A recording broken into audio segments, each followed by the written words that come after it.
Welcome to the Bee Shifter podcast. John Vance, Josh Bloom. It's our New Year's Eve edition. We wanted to get with everybody and talk about 2023 and more importantly, what's ahead for 2024. So thanks for being here today. If you're joining us live, Happy New Year.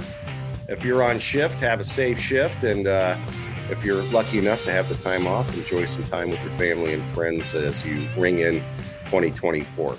And of course, if you're listening to this at any other time, Happy New Year too. How are you doing, Josh?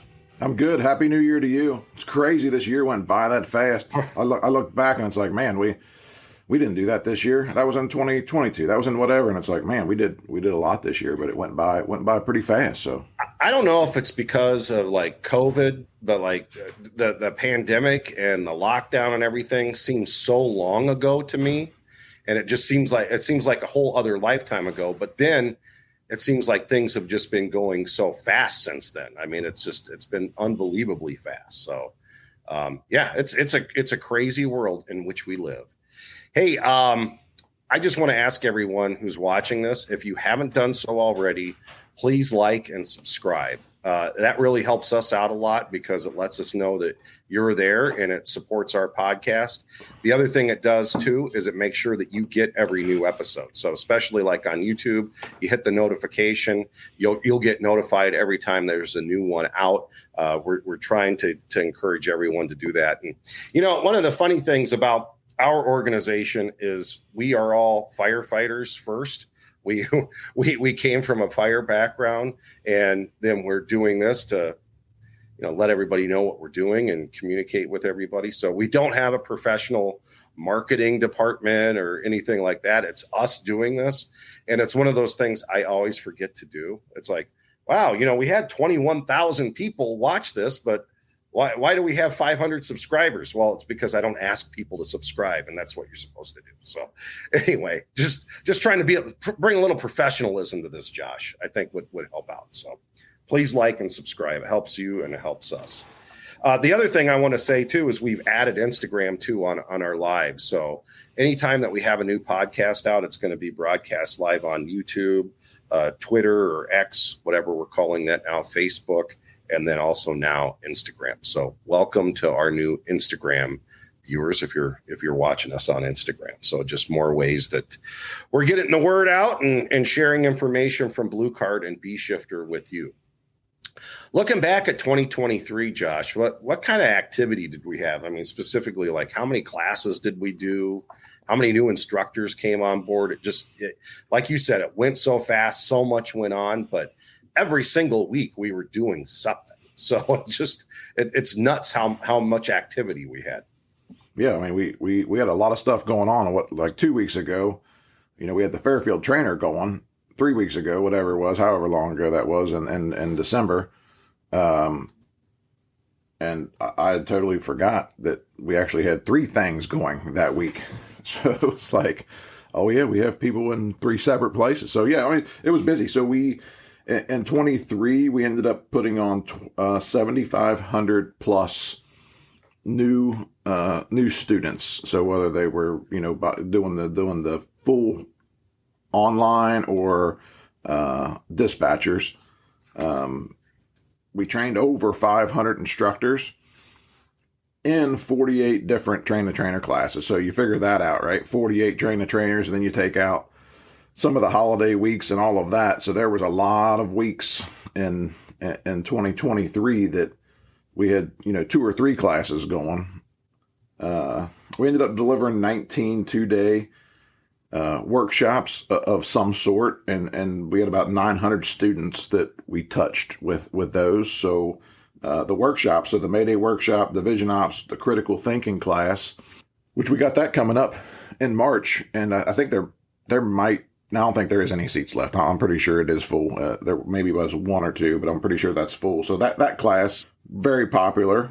And then the big box class that we do with, the National Fire Sprinkler Association. So we delivered 5 of those in 23, and coming up this next year, tomorrow, right, in 2024, we're going to do 5, and 3 of the 5 are already full. So if you're looking at a workshop or you're looking for a class, just reach out to us. And then we delivered 7 of the Size Up Fire Extinguishment Tactics Train the Trainer classes, the 2-day classes with the fire prop, and we go through a bit of fire dynamics, and you keep the prop, and we give you included in that package a curriculum piece that's probably about 16 hours of classroom material that you can break down and do in probably like 2-hour sessions. And then a big deal, right? We brought the conference back. So it's like, man, that kind of got on top of us before you even knew it. We had planned it out, and then there we were in October at the conference, and that was fantastic. 500 people for the first year, and had 20 different classes that we offered. And with that said, I'll just say it here. We'll talk about it again, but we're bringing the Head Zone Conference back, in 2024, September 30th through October 4th. So it'll be 5 days. We can talk about that a little bit more, but you can go to the registration there, hazardzonebc.com, and you can see what classes we're offering there and what that looks like. We don't have all the instructors posted yet, but the conference this year went very well. And I mean, we weren't surprised because we've been getting for the last several years a lot of when you bringing the conference back. So that was really good. The networking, picking up from people, like, what are their needs? What do they expect? What else can we, do for them? And then we were at FDIC for just about the whole week. We were at the iChiefs conference, hooked up with a lot of people there, a lot of networking. Got to record a few podcasts with some of the folks there of like what's going on and what's the state of the fire service where they work.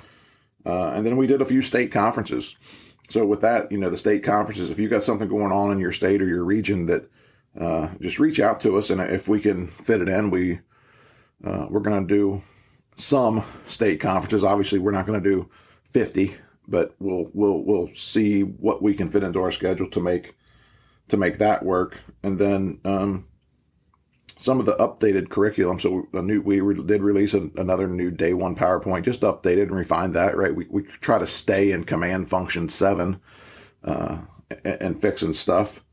Everybody knows that, the whole website update. So, here we are 2.5 months past when we shut down the old one and started the new one. And based off of what we wanted to do and what we wanted it to look like and where we were headed, we're really on track for what we wanted to do there. Our priority was the learning management system and the records management system, and making sure that the students could actually do education, because that's what we do. We educate and support, train firefighters, officers, and command and decision making. So that was a huge priority for us, and then making sure the instructors had the tools and the ability to finish what they needed to do with certification and CE at their own organization. So, there was a lot going on in 2023, and 2024 is lining up really to be busier than we were this year. What are some of the things coming up in 2024 class-wise that either we might be adding or we'll see some changes with? So the ARF module, that will be coming out in 2024. That our SME group is in the final revision of that, and then that'll be getting pushed out and launched in 2024 for response to aircraft incidents. And that program, it's not just for airports. Really, it lines up, and I think it's good for anybody who's in a especially if you're in like a direct flight path, or you could be responding to the airport if you're not on the airport, like. A good basis of what goes on. What does that really look like? How do you set it up? How do you apply the standard blue card system and the strategic decision making model to an aircraft incident? So we're looking forward to that coming out. I think that's going to be really good. Chris Stewart and Eric Phillips with their critical thinking and decision making class. We launched that Phoenix class for March, and it really filled up in no time. It just proves that firefighters, they want to know, right? We want to know. We don't want to not know. So, that class and the discussion on how do I really make decisions, and how do we think under stress, and how can we help each other to make better decisions. So that class, obviously the Phoenix one's filled up. We're doing one actually here, kind of a overview of that program here in Cincinnati, coming up here in just a few weeks in January. And then that class is available like all of our workshops to bring to your organization. So if you're interested in that, you could either fill out the form on the website or you can reach out to me anytime, josh@bshifter.com. We're going to continue to deliver the Mayday workshops, the Division Boss workshop, the Big Box workshops. We're going to do 5 of them. 3 of them are posted in full.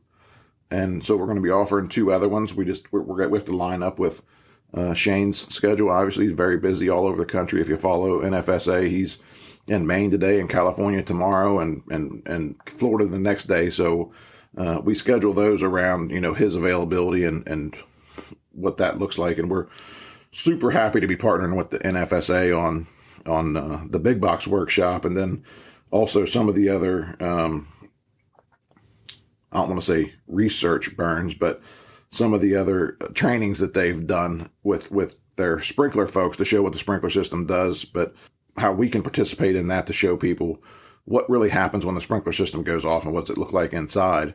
And we're going to continue with that and that relationship, that to do exercises like that to continue to help the fire service and roll things out maybe that aren't out there right now, so that we can have the tools to do a better job and to really think through and make good decisions.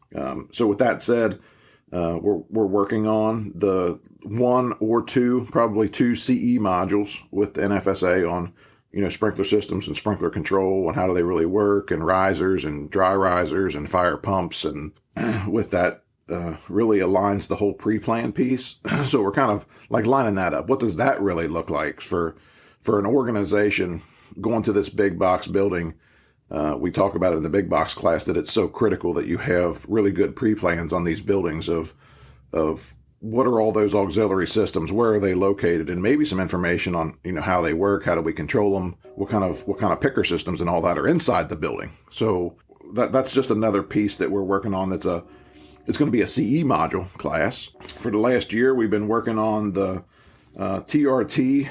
It really lines up with like technical rescue awareness, but it's that mobile first due IC decision making and strategic IC decision making for these technical rescue events. So we're going to end up having about 36 separate modules at some point in 2024. We're going to release the first 5 CE modules for TRT events, and it's going to be the ones that one we probably all respond to, and a couple that are the highest risk, maybe lowest frequency. And every time we launch one of those CEs, we're going to have an SOG to go along with it. So that kind of brings me to the SOGs. So we released all those SOGs earlier this year on the structural firefighting piece, command and accountability and air management and division ops and so on. And we've had for the last 5 or 6 years, some SOGs that align with natural gas best practice response, carbon monoxide response to compressed gas emergencies. So we're going to also be pushing those SOGs out. And when we do that, really just a refresher reminder that, hey, don't forget that the hazmat modules do exist, especially the natural gas one. We keep on seeing a lot of events with natural gas, and there's so many of them that we're successful so often, but we're getting caught a lot also. Responding to an explosion or responding and we pull up and it explodes while we're there. And, there's some things that we can do to keep us, out of that situation and some best practice things. So that's a bit of that lineup. We're going to be back at FDIC this year. We're going to be doing the iChiefs, or our conferences, like I said, right around the corner, really. September 30th is not that far away. So that's kind of a piece of what we have, lined up for 2024, in addition to all the classes and workshops and everything else we got scheduled already. Well, one of the things that you brought up is the SOGs and the way that we've been distributing that. And we're going to add some distribution channels as the year goes on. You're going to see some more upgrades to our website, which we're excited about. So you'll be able to get our stuff more ways. But right now, the guarantee, Wade, to get our stuff is by going to the Buck Slip. And in the show notes, you can subscribe to the Buck Slip.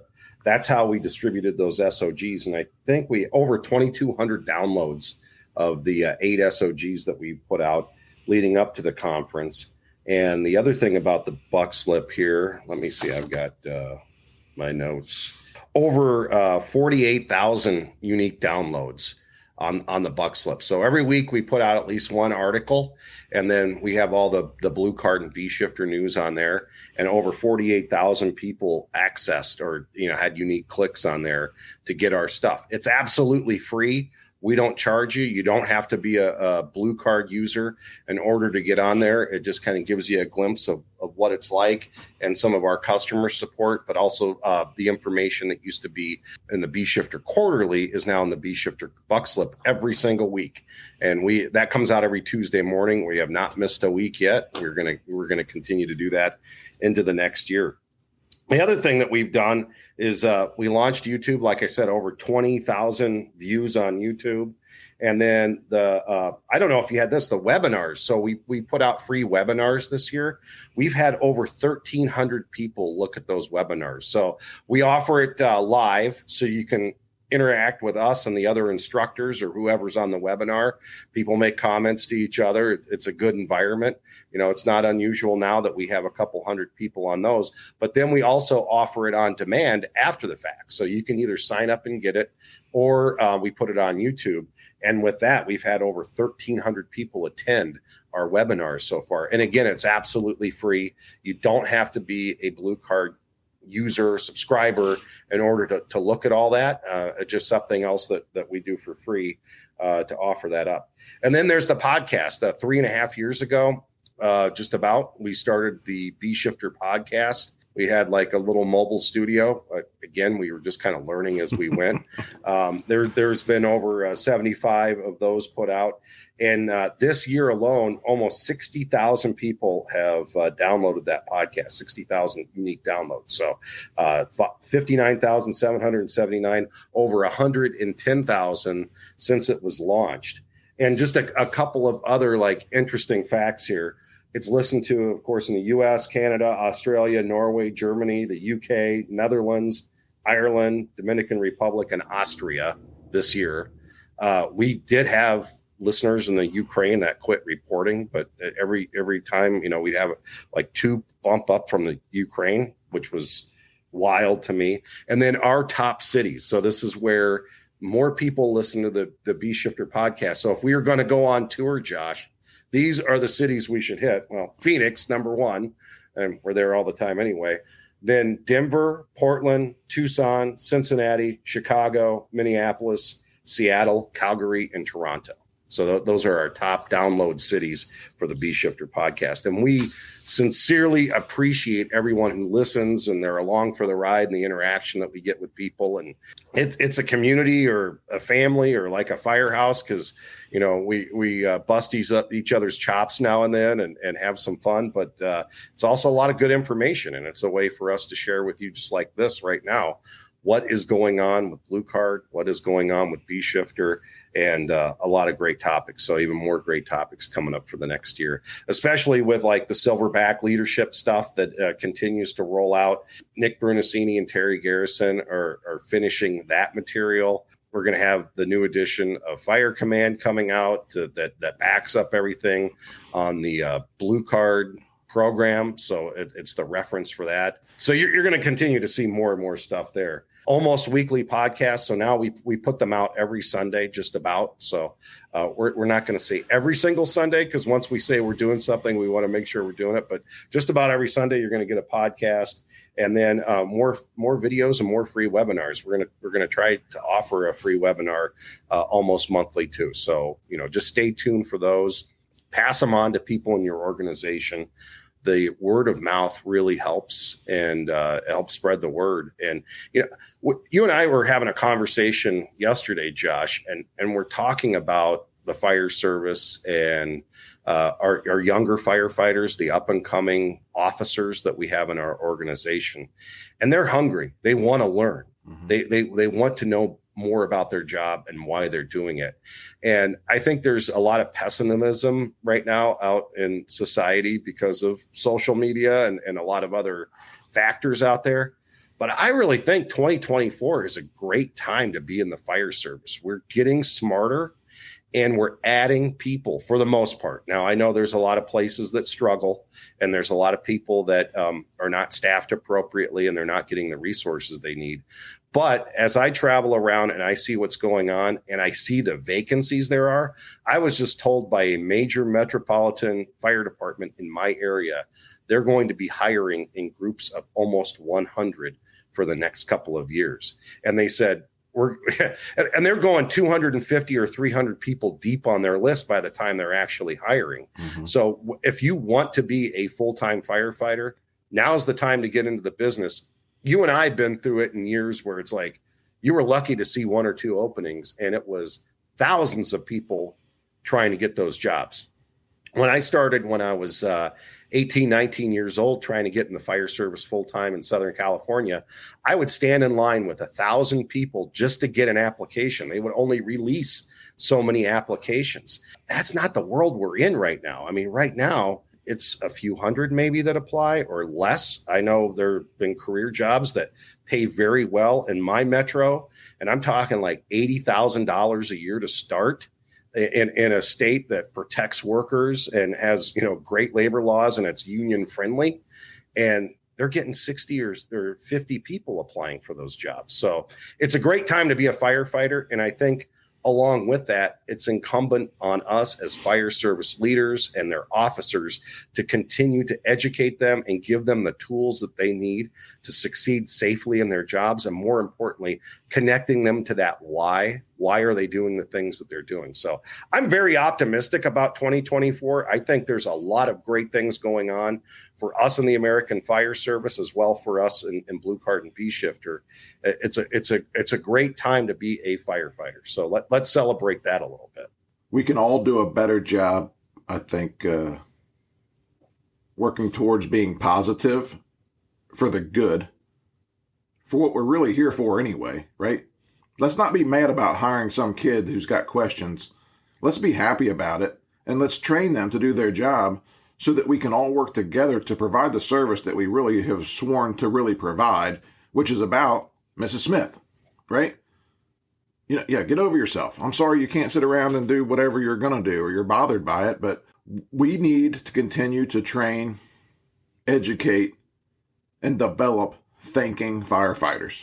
We owe it to the profession and we owe it to the public, right? I mean, that's what that whole thing really comes down to is we're all here. It's a job, right? It's not just a paycheck. It's a profession and we owe it to the public. So, with that said, I'm with you. Like a whole lot of these young folks that are coming through the door, we can develop them to be what we want them to be. And it just takes some time. And yeah, they ask some questions and, that old mindset adage of, just do what I told you to do. Don't ask why.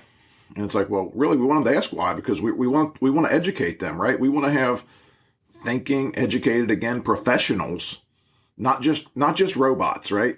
Because at some point they're going to be the one making a decision, and then they don't even know why. I mean, we've lived through that for 100 years. Why do you do that? I don't know. That's what the guy before me told me. Well, we're not there, right? I mean, it's we need to use all of our tools available, let them use all the tools available. And part of that is like, is there a better way to do this? Is there a safer way to do this? Is there, a more efficient way to do this? That's our mission. At Blue Card, part of our mission is obviously to train, educate, develop thinking firefighters, company officers, chiefs, from the newest all the way to the fire chief. And then, the dispatch program, same thing. And, since we're talking about that, and it just, dispatchers, I've heard from so many dispatch organizations now, man, that dispatch module is really good. And really what happened in the past with a whole lot of fire departments in a dispatch center was I don't like them because they don't do what we want them to do. And we've really not spent much time or effort trying to educate or train them or tell them why.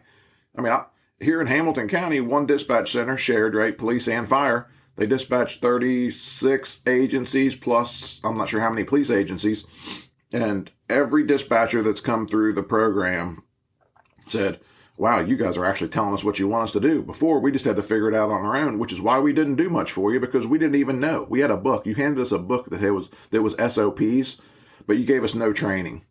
And I mean, we deal with that with fire departments too, though, right? I'm just going to hijack these SOPs and this is what we do. Well, you're not that fire department, so you need to figure out how it applies to you. So I was talking to a dispatcher that went through the program that we have. They brought something up. They said the reason that they are better dispatchers on the fire channel, or on the police channel rather than the fire channel, is because for every 50,000 police calls they put out 5,000 fire calls. Mm-hmm. So just sets and reps in their daily touches.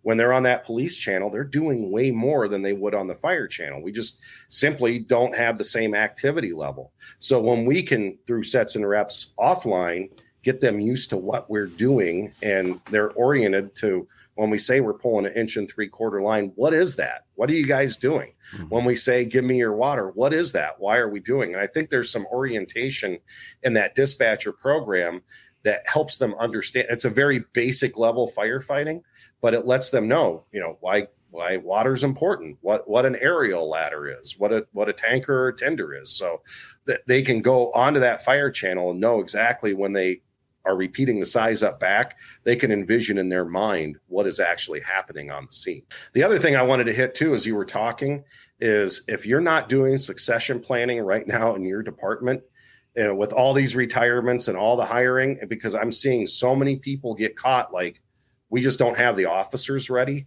Now is the time to get your officers ready. Now is the time to start to mentor and train that driver who's going to start moving up to the right front seat, or the guy in the back seat that's going to move up to the driver, or the officer that's riding the right front seat to be the chief, because it's all moving up and it's all happening so fast, and it continues to catch organizations by surprise. Allow us to be here to help you do that mentoring, especially when it comes to the strategy and the tactics and the decision making that these people are going to be able to do on the scene. We want to prepare them for that. So think about that mentoring within your organization and how you're doing succession planning, because that is one thing I'm seeing so many people get caught off guard with. And it's because we're so busy with the day-to-day, right? I mean, but when I say things are going to be good in 2024, well, yeah, but there are still places struggling just to fill the overtime, just to get people in the seats. So as we move towards those solutions, let's prepare our people. I guess with that, let's talk about this conference here. You hit on it earlier. In 2024, we're back in Cincinnati. And right now, if you register your basic and you need a Blue Card subscription, you're basically paying $30, right, for the conference. So let's talk about the conference and give people a update on what's going on with that. If your organization is putting folks online in 2024 and you were going to buy an online subscription, if you wanted to send some people to the conference, if you're going to buy 10 subscriptions, but you're going to send 3 people to the conference, well, buy 7 subscriptions and then buy 3 conference passes. Because when you buy the conference pass for $415, you get a free online that's $385. So like John said, it's $30 and you get an online account and the conference. So that's the 2-day conference. So we talked about it a little bit, September 30th through October 4th. It's back in Cincinnati. The 30th, the 1st, and the 2nd, we're going to offer a 3-day cert lab for organizations that, if you were looking to get certified, or, you're just standalone, you're doing something by yourself, whatever. So you can register for that at thehazonebc.com. On the Tuesday and Wednesday before the conference, we're doing pre-conference workshop. There's only 40 seats available, and we're doing the 2-day Mayday management workshop. And that's another one of those package, deal pieces. So if you do the cert lab and the conference, or you do the Mayday workshop and the conference, it's $700, and you get an online account still. So if somebody was looking to if somebody was looking to get certified and you don't have an online account, you pay $700, you get an online account, you come to the conference for 5 days, you get certified and 2 days of the conference on the back, or 2 days of conference on the back end of your certification. We're really looking forward to it. We got a lot of great presenters. This last year we had 20 different classes. This year it looks like we're going to have about 30 different classes. We got some really good keynote and large session presenters going to be there. Again, the National Fire Sprinkler Association is going to be there with their valve trailer, and by then the command component, I think, of how do you really line all of this up. So, connecting the pump operator to the task level workers, to the division boss, to the strategic IC, and how does that communications really go? And then you kind of seeing what it looks like when they're operating the actual, trailer that's got the risers and sprinklers, and we're live pumping the system and actually pushing, 1,000, 1,500 gallons a minute through a system. And then how do we really control that? So along with that, we'll have the regional UASI team will be there, flying their drones. That was really good this year. All their different drones and picking up packages and moving things and showing monitoring. And they were flying a tethered drone of just like one you'd put on your vehicle. We'll have the safety prop outside demonstration. And then this year we're going to expand a bit more on vendors and other demonstrations that'll happen during the conference. And then on the Thursday night, we do the meet and greet at the brewery across the street. That went over really well. A lot of networking, a lot of talking back and forth. I've gotten numerous emails and phone calls. Hey, I talked to this guy at this fire department, and he said that you had sent him this IC worksheet. Where's that thing at, and can I get it? And I heard there's a video series that goes along with it. And so that's all good, right? Connecting with other like-minded people who are using the system. So we're really looking forward to the conference. It's going to grow, obviously, this year. A lot of folks have already signed up. And if you go to that registration page, we do have room blocks at the Hyatt, which is the preferred hotel, and then the Marriott across the street. Those are the two preferred hotels.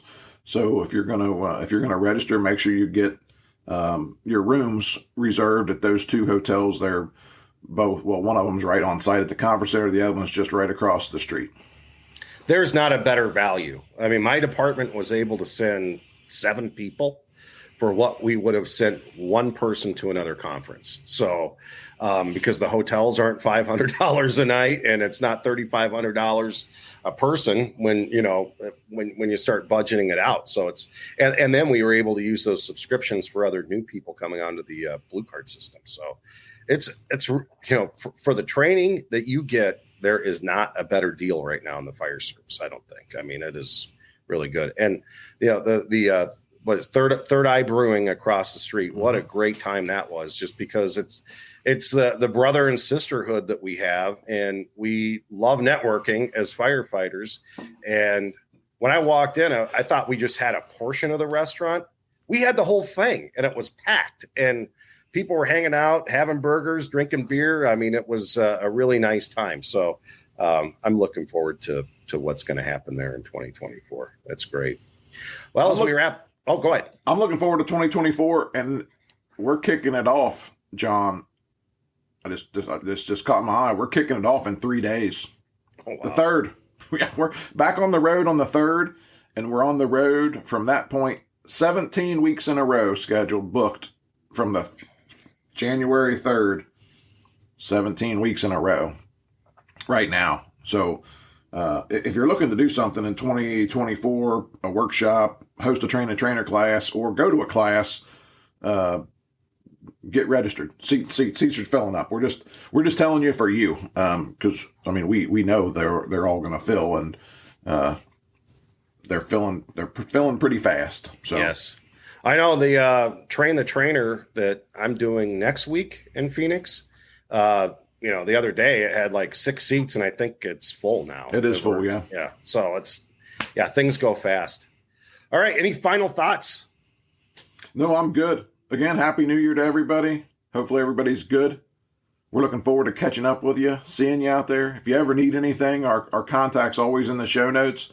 You can email or call anytime. And if I'm not standing in front of somebody or on the phone, I will answer or get right back to you. Well, Happy New Year. Happy and healthy 2024. And we'll see you all later very soon. Thanks for listening and being with us on the B Shifter podcast.